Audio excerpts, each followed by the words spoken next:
여러분 안녕하십니까. 8월 29일 화요일 넘치는 우리 교회 매일 묵상 시작하도록 하겠습니다.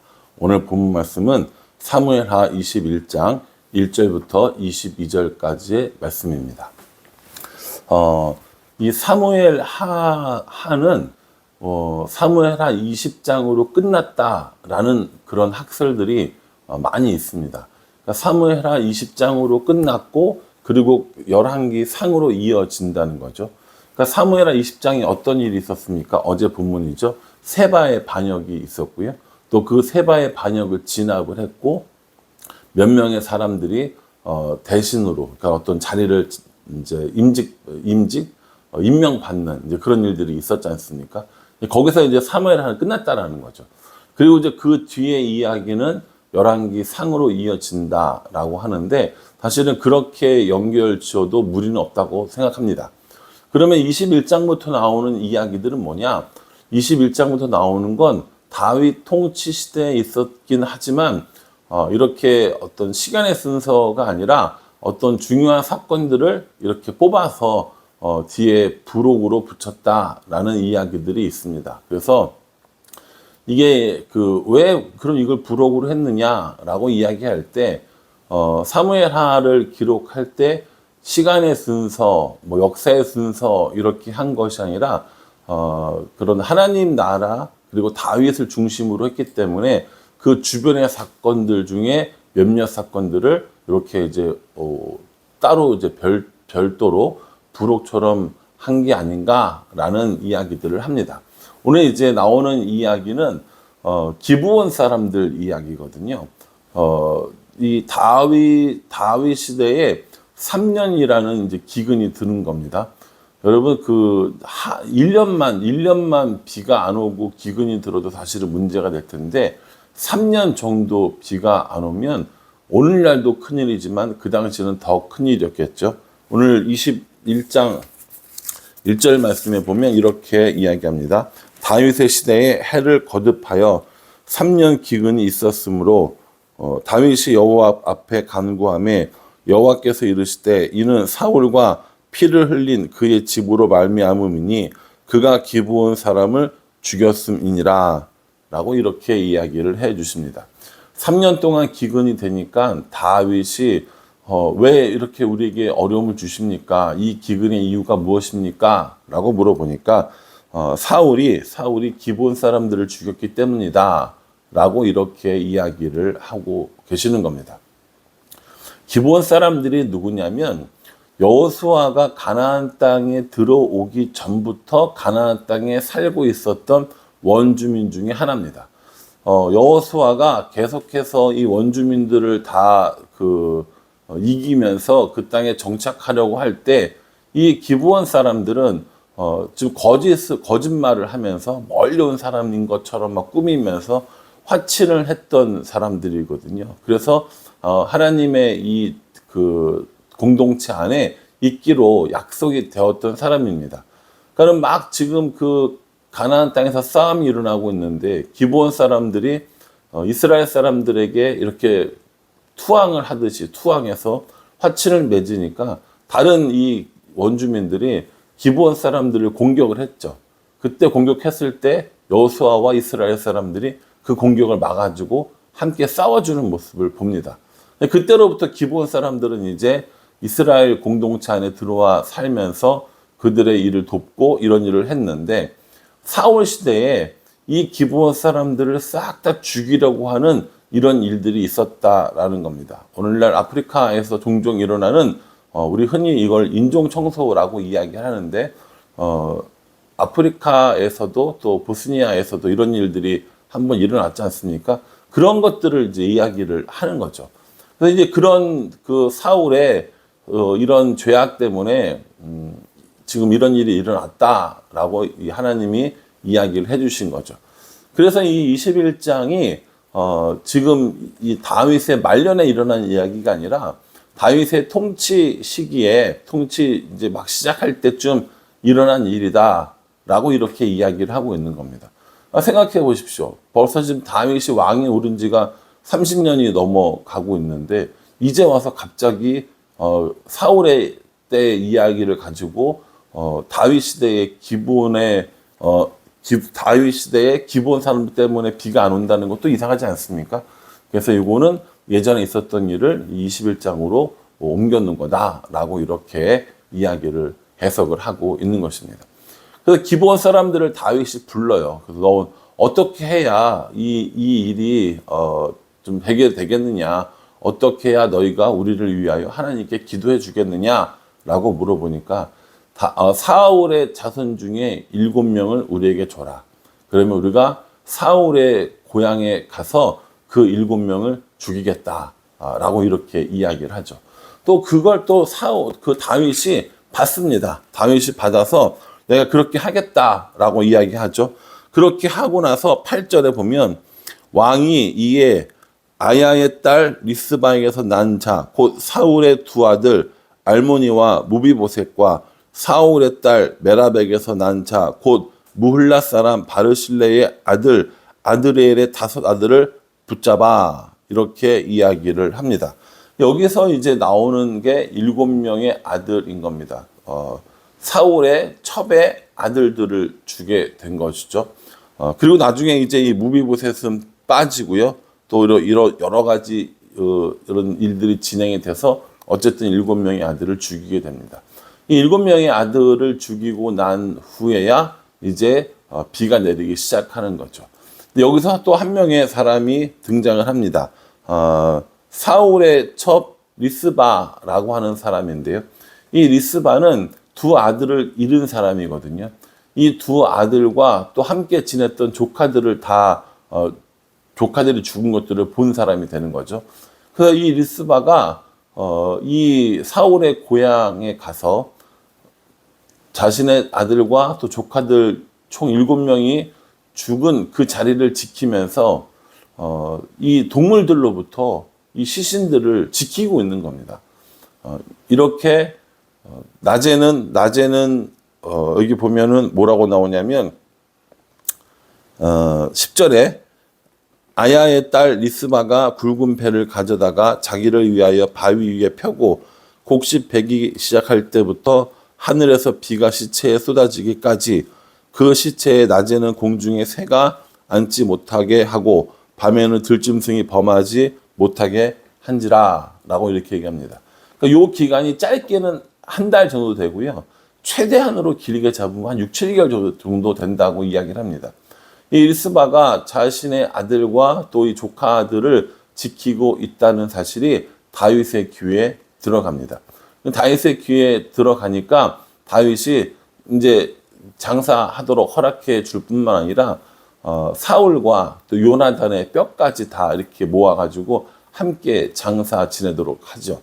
그래서 리스바가 모든 이 시신들과 뼈들을 모아다가 사울의 아버지였던 기스의 무덤에 함께 이렇게 장례를 지내는 것을 봅니다.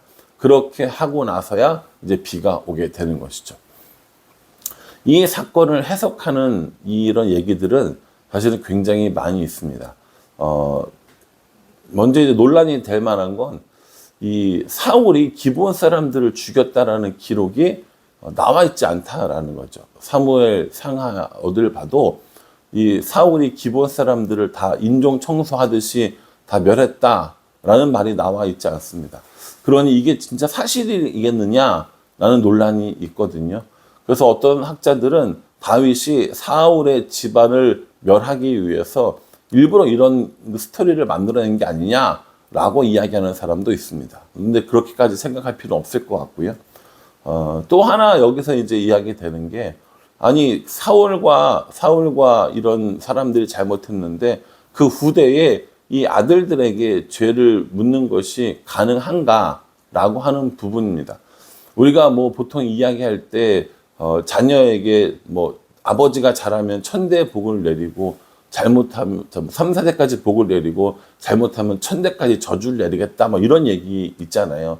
그래서 이제 가계 저주론이라고 하는 이야기도 사실 예전에 나왔었는데 그래서 내가 지금 당하는 고난이나 이런 우리 집안의 어려운 일들이 우리 조상의 잘못이다라고 이야기를 하는 것들이 나오거든요. 또 성경이 그렇게 이야기하는 구절도 있고요. 근데 여러분, 이 분명히 이해하셔야 될 건요. 아버지의 죄로 인해서 아들을 벌하거나 아들의 죄로 인해서 아버지를 벌하는 건 금기시 되어져 있습니다. 각 사람은 각자 자신의 죄로 말미암아 처벌받는 것. 그것이 성경의 원리라고 보시면 됩니다. 그러면 왜 그렇게 천대까지 벌을 내리고 3, 4대까지 복을 주겠다라고 이야기를 하느냐면 그 약속을 꼭 지켜라. 그것이 중요하다라는 의미로 사용된다고 보시는 게 맞습니다. 신명기에 보면요. 24장 16절 말씀에 이런 말씀이 있어요. 아버지는 그 자식들로 말미암아 죽임을 당하지 않을 것이요. 자식들은 그 아버지로 말미암아 죽임을 당하지 않을 것이니 각 사람은 자기 죄로 말미암아 죽임을 당할 것이니라. 이것이 성경이 우리에게 말해주는 원칙입니다. 가게에 흐르는 저주 뭐 이런 것들 때문에 뭐 가게에 흐르는 저주를 끊어라 이런 그 예전에 이제 책도 나오고 되게 이야기들이 많았는데 이거는 그 교단적으로 옳지 않다라고 하는 결론도 내려졌었습니다. 그러니 여러분 내가 이렇게 잘못된 게 우리 부모 탓이고 우리 자식이 잘못하는 게 내 탓이고 이렇게 생각하는 것은 옳지 않다는 겁니다. 혹여 부모의 잘못이 나에게 영향을 미친다 하더라도 그걸 끊고 그 저주를 멈출 수 있는 건 예수 그리스도의 십자가의 보혈입니다. 아버지 때로부터 뭐 할아버지 때로부터 내려온 저주 때문에 내가 지금 이게 뭐가 안 된다 이렇게 얘기하는 건 예수 그리스도의 십자가의 보혈을 무시하는 것과 다를 바가 없다고 저는 생각합니다. 그러니 여러분 이 말씀을 보면서 그러면 왜 지금 사울의 죄 때문에 이렇게 아들이 죽어야 합니까? 다윗은 왜 그렇게 했습니까? 라고 물어보신다면 결론적으로 얘기해서는 잘 모르겠습니다. 여기 어떤 이유가 있는지 또 어떤 해결을 하기 위해서 이렇게 되어 있는지는 정확히 모릅니다. 정확히 모르는 걸 억지로 풀려고 하는 건 좀 어거지가 되는 경우가 있으니까 여러분들 한번 생각해 보시고 왜 이런 일이 있었을까라고 한번 또 묵상을 해보시면 좋을 듯 합니다. 저도 성경을 읽고 뭐 공부하고 하지만 다 모르는 것이 있어요. 제가 머리가 나빠서 혹은 기억력이 안 좋아서 모르는 것도 있지만 해석이 참 어렵고 무리하게 해석할 필요가 없는 일들도 있거든요. 오늘 이 21장은 우리가 이걸 이렇게 저렇게 해석하지 않아도 성경을 읽고 하나님을 알아가고 묵상하는 데는 크게 문제가 될 건 없다고 생각합니다. 그러니 여러분 성경을 읽다가 잘 모르겠다 하는 문제들에 대해서는 이렇게 덮어두고 또 나중에 묵상하다 보면 언젠가 그 문제가 해결될 수도 있다라는 사실을 기억해 주셨으면 좋겠습니다. 저는 오늘 이 말씀을 묵상하면서 3년의 기근에 대해서 한번 생각해 봤습니다. 3년 동안 기근이 든다는 건 이 왕이었던 다윗에게 정말 큰 부담이었을 거라고 생각합니다. 지금이야 뭐 과학적 원리에 의해서 밝혀지는 일들이겠지만 그 당시는 비가 오지 않고 기근이 들면 왕의 잘못이라고 생각을 했었거든요. 이런 그 나라적인 어려움에 다윗은 하나님께 질문합니다. 하나님, 이렇게 된 것은 왜입니까? 이유가 무엇입니까? 라고 그 위기의 순간에 하나님과 함께 교제하는 모습을 봅니다. 신앙생활 하다 보면 가끔 정말 하나님께 구해야 될 그 시기에 하나님을 찾지 않는 경우들을 한 번씩 보게 됩니다. 어려운 일이 생겼을 때 하나님보다 다른 것들을 의지한다던가 어려운 일을 해결하지 못할 일이 생겼을 때 하나님이 아닌 다른 사람들을 의지한다던가 이런 일이 있습니다. 다윗에게 이 닥친 어려움을 다윗은 하나님께 물어보고 또 하나님으로부터 답을 얻는 모습을 보게 됩니다. 교회도 그렇고 저 개인적인 신앙생활도 그렇고 아마 여러분들도 그럴 거라고 생각합니다. 우리가 어려움을 당했을 때 정말 힘들 때 우리가 정말 해야 할 일은 다른 것으로부터 도움을 구하는 것이 아니라 하나님으로부터 도움을 구하고 하나님으로부터 답을 얻는 일입니다. 그렇기 때문에 우리가 평상시에 말씀을 읽고 기도하는 이 일들을 게을리해서는 안 된다는 것이죠. 오늘 여러분들 가운데 닥친 이 3년 기근 같은 어려운 일이 있을 때 어떻게 그 문제를 해결하고 또 어떻게 그 문제의 방법을 찾으려고 하는지 생각해 보시고 다른 것이 아니라 하나님으로부터 문제점을 찾고 또 해결 방법도 찾아가는 저와 여러분 될 수 있기를 주님의 이름으로 축복합니다. 기도하겠습니다.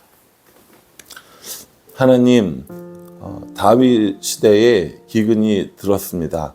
3년이나 지속되는 기근은 사람들로 하여금 많은 어려움을 얻게 했을 듯합니다. 오늘 우리 살아가는 우리들의 삶 가운데도 이렇게 3년 기근과 같은 어려운 일들이 분명히 존재합니다. 그 일로 말미암아 힘들어하고 고생합니다. 하나님, 다윗처럼 우리도 그 해결을 하나님께 찾으려고 하고 또 그 말씀을 따라 살아갈 수 있도록 인도하여 주시옵소서. 정말 어려울 때 하나님을 찾고 정말 해결하지 못할 때 하나님으로부터 방법을 찾는 우리가 될 수 있도록 인도하여 주시옵소서. 예수님의 이름으로 기도합니다. 아멘. 예, 여러분 오늘 하루도 하나님의 말씀의 인도하심을 따라 살아가는 우리 모두가 되기를 간절한 마음으로 기도하겠습니다. 감사합니다.